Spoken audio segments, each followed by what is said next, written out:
여러분들 그 감자칩 좋아하세요? 감자칩?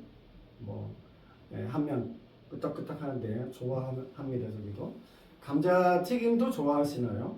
감튀라고 그러죠. 그래서 저도 뭐 감튀도 좋아하고 감자칩도 좋아하는데 이 둘이 같은 감자로 만들었지만 조금 다른데요. 제가 이게 조금 조사를 해보니까 감자칩이 감튀에서 나왔다고 하더라고요. 뭐 이게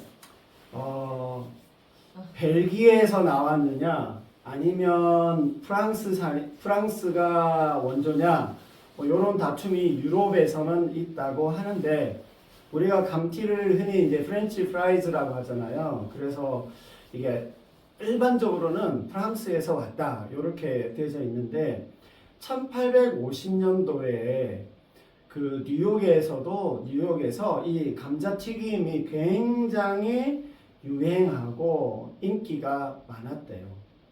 그런 중에 어느 한 식당에서 이 감자튀김을 계속 손님들에게 이제 냈는데 어느 한 손님이 이 감자튀김이 너무 두껍다고 계속 불평을 해대는 겁니다. 그래서 그 식당 이름도 정확하게 나와 있는데요. 그 식당의 요리사인 조지 크롬이라는 사람이 있습니다.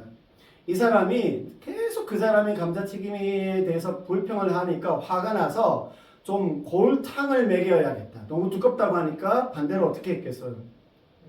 얇게 썰었죠. 그 얇게 썰어가지고 기름에 튀겨가지고 그게 소금 팍팍 뿌려가지고 탁 갖다 줬더니 맛있대요. 골탕 먹으라고 딱 그렇게 해서 선보였는데 그게 너무 맛있다고 그때부터 이게 인기가 되어서 감자칩이 이렇게 탄생을 했다라고 합니다. 고객의 불만이라고 하는 이런 어떤 반대적 상황에서 빚어진 좋은 결과들인 거잖아요. 그래서 오히려 뭔가 반대의 어떤 상황에서 시작됐는데 더 좋은 결과를 만들어낸 이와 유사한 상황이 오늘 성경 말씀에 나와 있습니다.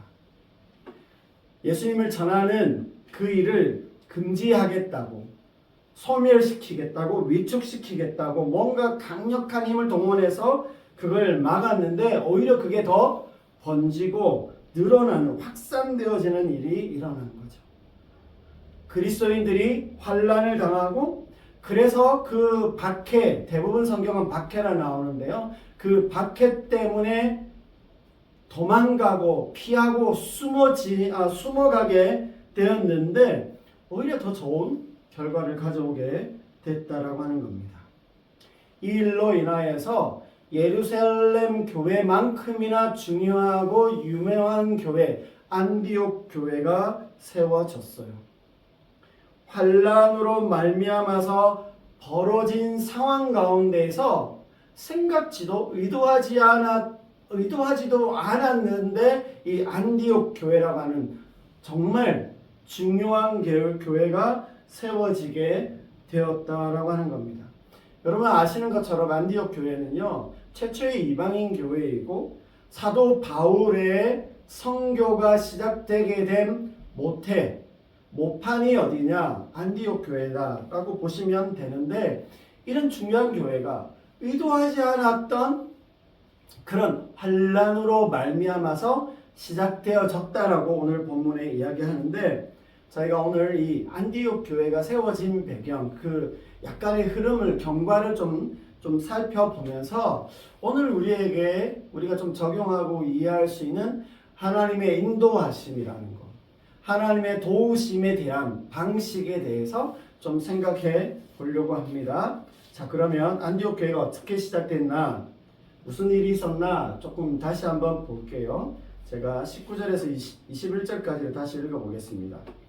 그때 에스데반의 일로 일어난 환난으로 말미암아 흩어진 자들이 베니게와 구브로와 안디옥까지 이르러 유대인에게만 말씀을 전하는데 그 중에 구브로와 구레네 몇 사람이 안디옥에 이르러 헬라인에게도 말하여 주 예수를 전파하니 주의 손이 그들과 함께 하심에 수많은 사람들이 믿고 주께 돌아오더라. 여기 19절에 그때 스데반의 일로 일어난 반란이라고 하는 것은 7장에 보면 스데반이 그 공의회 앞에서 긴 설교를 하는 게 있는데 그 설교하는 것 때문에 죽게 됩니다. 이걸 순교라 그러죠.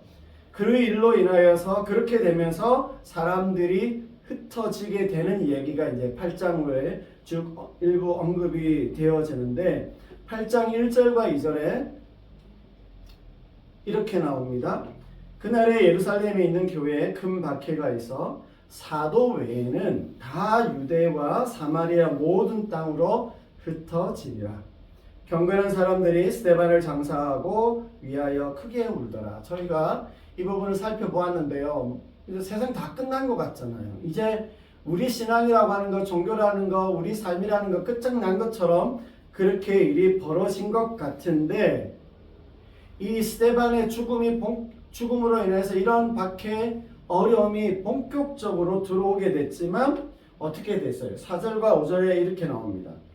그 흩어진 사람들이 두루 다니며 복음의 말씀을 전하세 빌립이 사마리아 성에 내려가 그리스도를 백성에게 전파하니 핍박을 해오니까 어떻게 해야 돼요?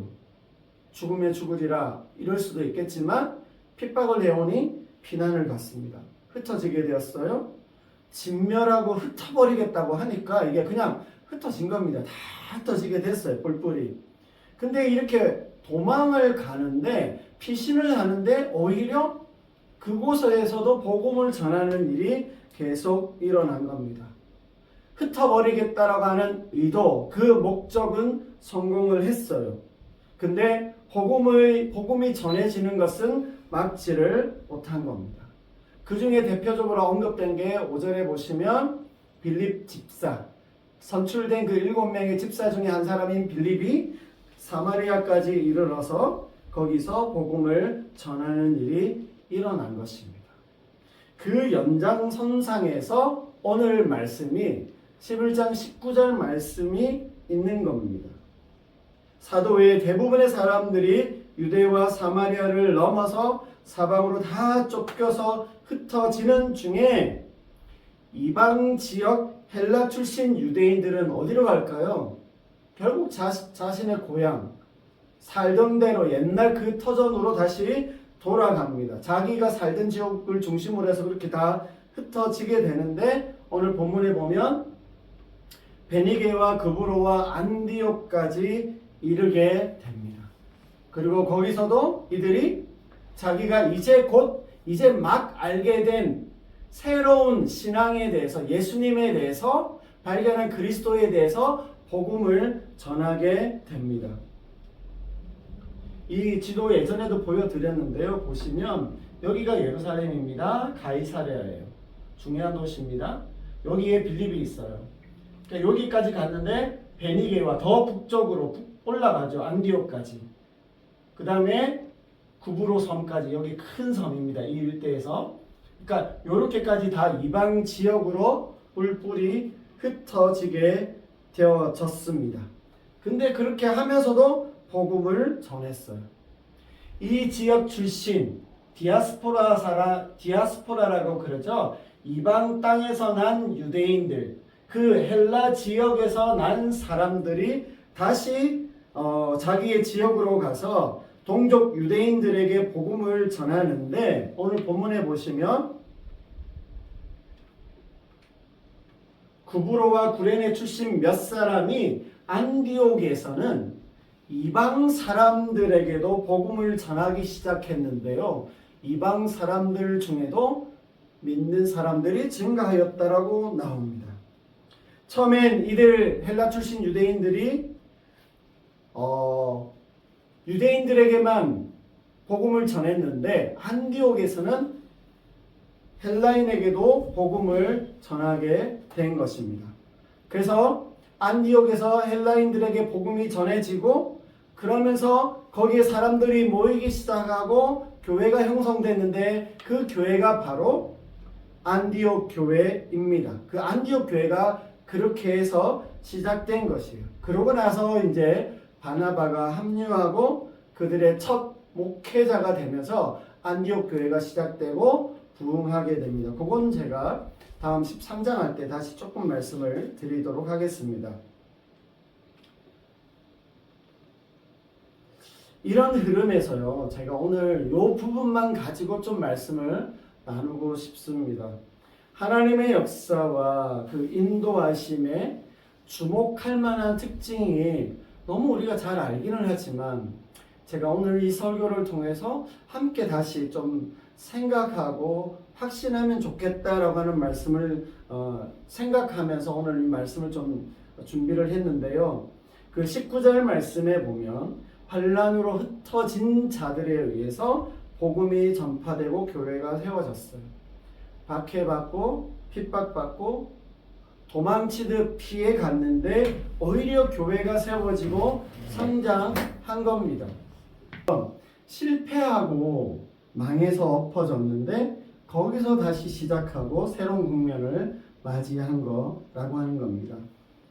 우리가 믿음과 신앙 안에 서 있을 때 우리는 이러한 절묘하고 좀 뭐랄까요? 참 특별한 일을 우리가 경험할 수 있고 기대할 수 있다라고 하는 것입니다. 분명히 환난인데 도망치듯 피해 왔는데 그렇게 흘러간 어떤 시절을 보내고 시간들을 보내고 있는데 오히려 그걸 통해서 우리가 새롭게 되어지고 선하게 인도하시는 하나님을 만나게 된다라고 하는 사실입니다. 여러분 사도행전 이 부분을 읽게 되었을 그 당시 그리스도인들은 어떤 느낌이었을까요?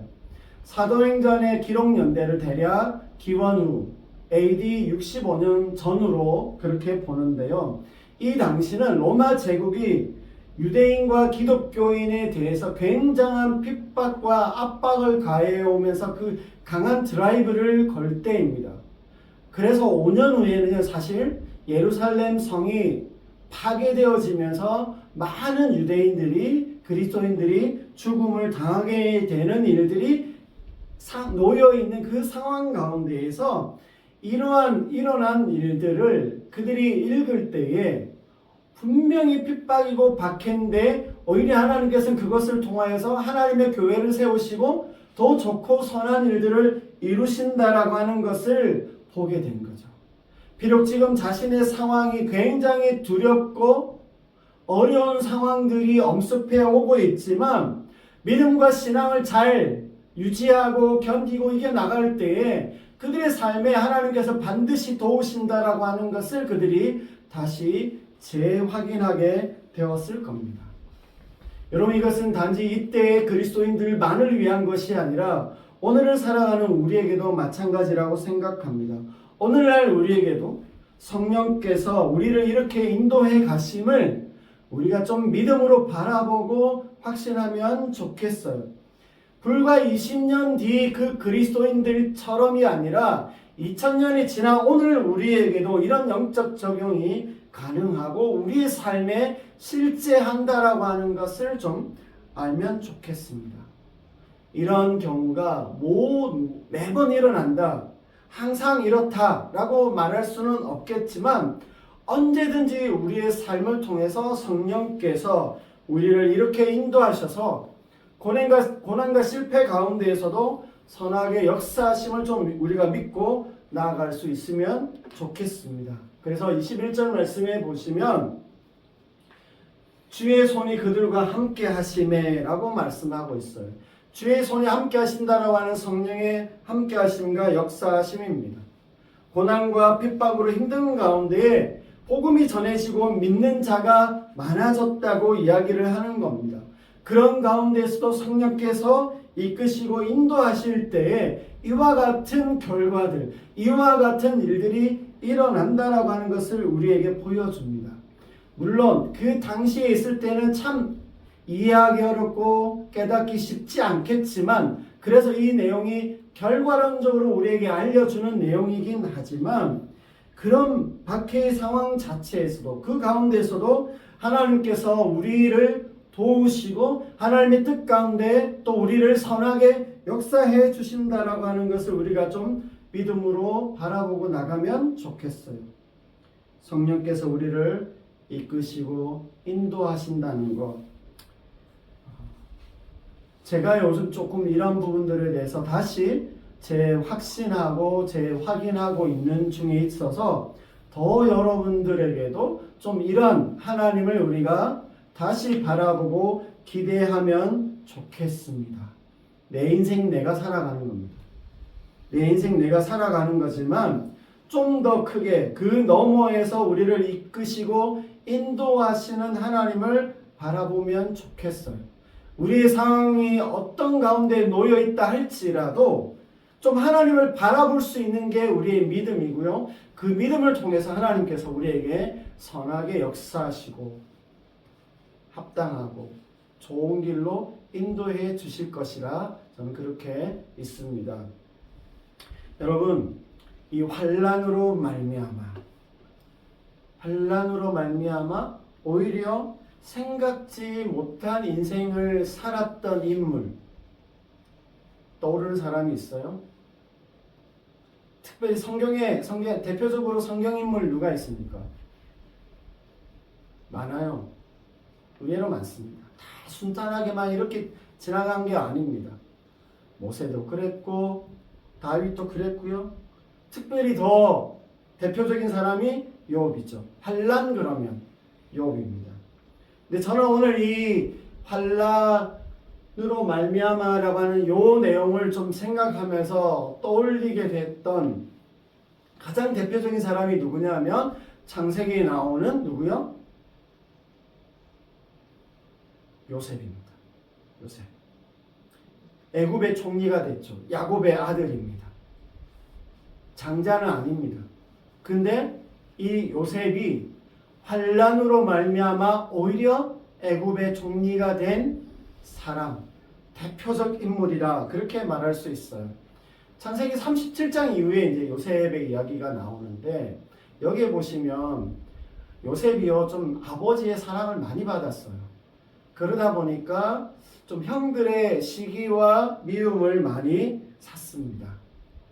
근데 그렇다고 해서 너무 어처구니 없게도 이 형들이 요셉을 구덩이에 빠뜨립니다.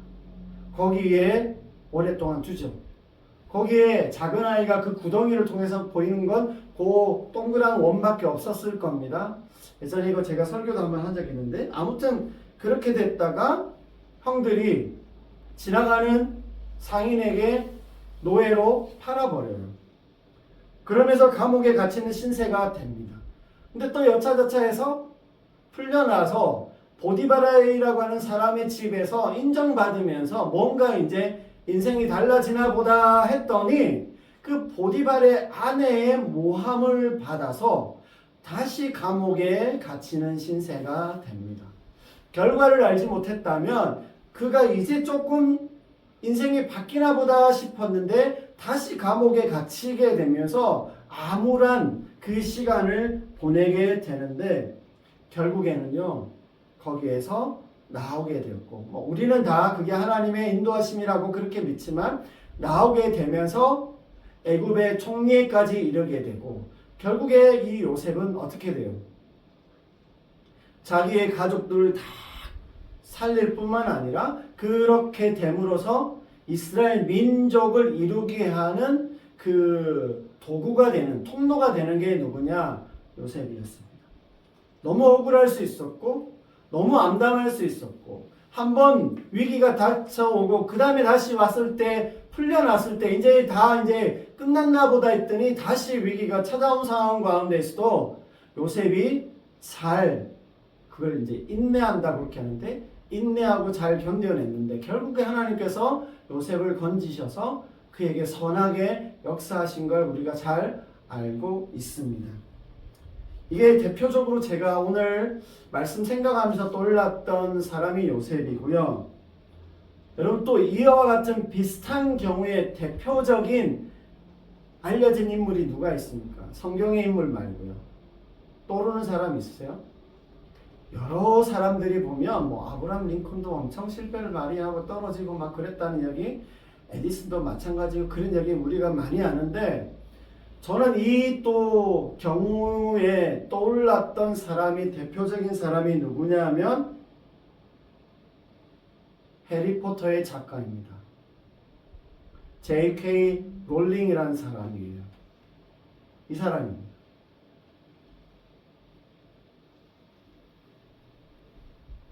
이 사람 인생 스토리를 제가 예전에 들은 적이 있는데요. 야, 정말 설교 외에 예화에 딱인 사람이다라고 하는 생각을 해서 이번에 다시 한번 좀 정리를 제가 찾아서 해왔습니다.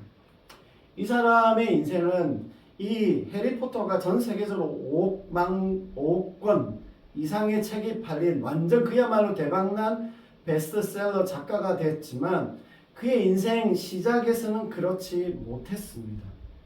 환난이고 고난이고 거의 사라져 갈 뻔한 인생이 바로 롤링이었다라고 하는 겁니다.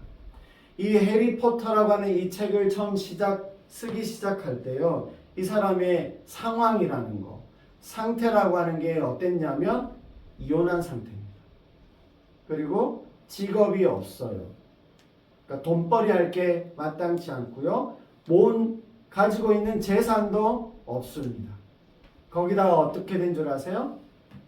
어린 딸까지 양육해야 하는 그런 상황 가운데 놓여져 있었습니다. 그야말로 인생의 최저점을 찍고 있는 가운데 있었는데 이 사람이 그래도 긍정 회로를 돌려가지고 내가 이런 상황이 되었으니까 글 쓰는데 좀 더 집중할 수 있겠다, 전념할 수 있겠다, 그렇게 마음을 먹었죠.